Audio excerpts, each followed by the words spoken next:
I am the Tofu Golem. Please enjoy the video. In this video, I will explain how to use data recovery software. First, it is absolutely crucial to stop using the affected storage device right away. This prevents any new data from overwriting your lost files, which could make them unrecoverable. Next, download and install a reliable data recovery program onto a completely different drive, not the one you are trying to recover. Finally, connect the damaged drive to your computer, making sure your system recognizes it properly before proceeding.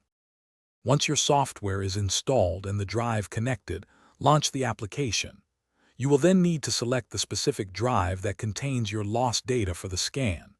Most programs offer two main options: a quick scan, ideal for recently deleted items, or a deep scan, which performs a much more thorough search for older or more severely lost files.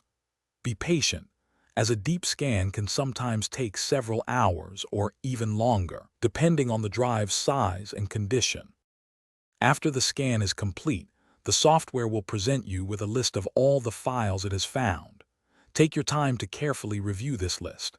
Many programs offer a handy preview function, allowing you to check the contents of documents, photos, or videos before recovery.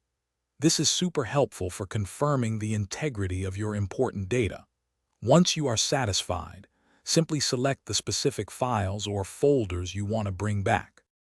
Now for the final, crucial step, recovering your data. It is absolutely vital to choose a completely different, healthy storage location to save your recovered files. Never save them back to the original drive you are recovering from, as this could lead to further data loss. Once you have selected your destination, initiate the recovery process.